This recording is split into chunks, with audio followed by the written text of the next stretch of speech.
గాంధీ తాత తెలుసా మీకు? ఎంతమందికి తెలుసు? చూస్తారా? ఎక్కడ ఉంటాడు? ఎక్కడ ఉంటాడు మెయిన్ గా గాంధీ తాత?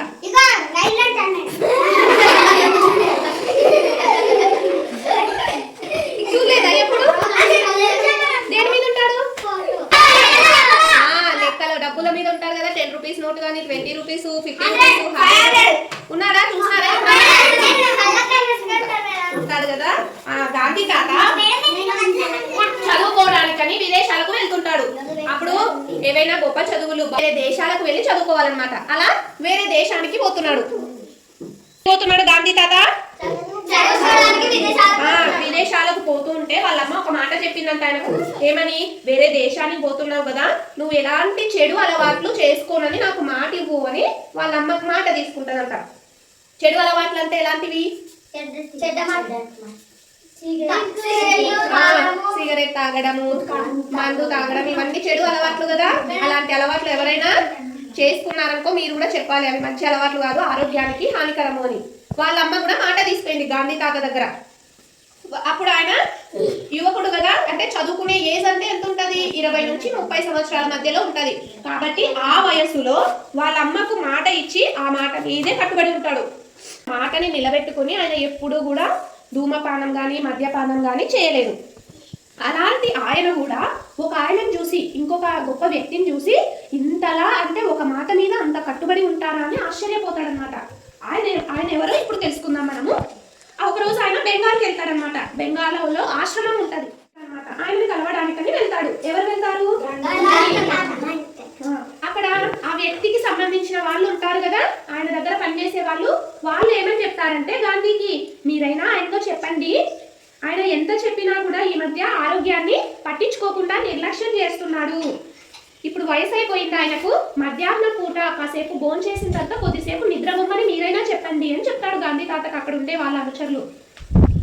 సరే అని చెప్పేసి గాంధీ తాత ఆయన దగ్గరకు వెళ్తాడు. వెళ్ళి ఆయన అడుగుతాడు అనమాట, మీ ఆరోగ్యము బాగా ఉండట్లేదంట, మీ అనుచరులు చెప్పారు, మీరు కాసేపు మధ్యాహ్నం భోంచేసిన తర్వాత రెస్ట్ తీసుకోండి, కొద్దిసేపు నిద్రపోవచ్చు కదా అని అడుగుతాడనమాట. అప్పుడు ఆయన ఏమంటాడో తెలుసా? నేను నా 12 సంవత్సరాల వయసులో, ఎన్ని సంవత్సరాల వయసు? 12 సంవత్సరాల వయసులో మా అమ్మకు మాట ఇచ్చినాను. ఏమని? నేను అస్సలు పగలు నిద్రపోను అని మాట ఇచ్చాను. ఇప్పుడు నాకు 62 సంవత్సరాలు. ఏమని చెప్తున్నాడు ఆయన? 12 సంవత్సరాలు ఉన్నప్పుడు వాళ్ళ అమ్మకు మాట ఇచ్చాడంట ఆయన. ఏమని మాట ఇచ్చాడు? నేను పగటి పూట నిద్రపోను అని మాట ఇచ్చాడంట. నాకు ఇప్పుడు 62 సంవత్సరాలు, ఇంతవరకు నేను ఆ మాట తప్పలేదు, ఎప్పుడు కూడా పగలు నిద్రపోలేదు. ఇప్పుడు ఎందుకు నేను ఆ మాట తప్పుతాను? మా అమ్మకు మాట ఇచ్చాను కాబట్టి నేను ఆ మాట తప్పను. నా ఆరోగ్యం ఏమైపోయినా నాకు సంబంధం లేదు, నేను మా అమ్మగారికి ఇచ్చిన మాట ముఖ్యము అని చెప్తాడన్నమాట ఆయన. అప్పుడు ఆయనను చూసి గాంధీజీ ఆశ్చర్యపోతాడు. అంటే మాట ఇస్తే మాట మీద అంత కట్టుబడి ఉంటారా మనుషులు, ఎంత గొప్ప వ్యక్తి ఈయన అని ఆయనను అభినందిస్తాడనమాట. ఆయన ఎవరో తెలుసా?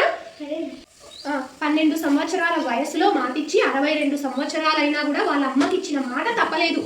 అది విని గాంధీ తాత చాలా ఇన్స్పైర్ అవుతాడు. ఇంత గొప్ప వ్యక్తి అయినా మాటకి అంత కట్టుబడి ఉన్నాడా అని చెప్పేసి, ఇలాంటి వాళ్ళు ఉంటారా, ఇంత వయసు వచ్చినా ఒకసారి ఇచ్చిన మాటకు కట్టుబడి ఉంటారా అని చెప్పేసి ఆయన చాలా ఆశ్చర్యపోతాడు. ఆ వ్యక్తే మన జాతీయ గీతం ఉంది కదా, గీతాన్ని రాసినది ఎవరు? రవీంద్రనాథ్ ఠాగూర్. ఆ వ్యక్తి ఈయనమాట రవీంద్రనాథ్ ఠాగూర్. 12 సంవత్సరాల వయసులో వాళ్ళ అమ్మకు మాట ఇచ్చారంట, నేను ఎప్పుడు పగటి పూట అస్సలు నిద్రపోను అని.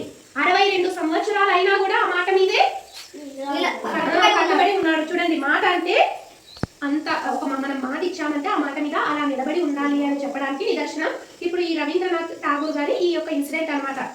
ఇచ్చిన మాటకి కట్టుబడి ఉన్నామనుకోండి, మనకి సమాజంలో ఎప్పుడు కూడా ఏం లభిస్తుంది? గౌరవం ఉంటది. మనం ఏదైనా మాట ఇచ్చినామనుకో, ఆ మాటకు కట్టుబడి ఉంటే, మాట ఇచ్చినారా వాళ్ళు, మాట ఇస్తే తప్పకుండా చేస్తారు అని నమ్మకం ఏర్పడుతుందా లేదా మన మీద? గౌరవం పెరుగుతుందా లేదా? మరి మీరు కూడా మాట మీద ఉంటారా? ఉంటారు కదా. స్కూల్ కి రెగ్యులర్ గా వస్తామని మాట ఇచ్చారు, ఉంటారా మాట మీద? రోజు యూనిఫామ్ లో వస్తామని మాట ఇచ్చారు, ఉంటారా మాట మీద? అల్లరి ఎక్కువ చేయమని మాట ఇచ్చారు, ఉంటారా మాట మీద? ఉంటారు కదా. అమ్మా నాన్నకు, మీకు చదువు చెప్పిన ఉపాధ్యాయులకు, మీ ఊరికి, మన పాఠశాలకు మంచి పేరు తెస్తామని మాట ఇచ్చారు, ఇచ్చారా లేదా? ఎంతమంది మాట ఇచ్చినారు? మాట మీద ఉంటారా? ఉంటారు కదా. ఇప్పుడు ఇచ్చిన మాటకు కట్టుబడి ఉంటే మీకు కూడా సమాజంలో గౌరవం అనేది వస్తుంది. మీరు గౌరవింపబడాలనుకుంటున్నారా లేదా? Very good. అయితే మాట మీద ఉంటారు మీరంతా. ఒక్కసారి అందరికీ క్లాప్స్.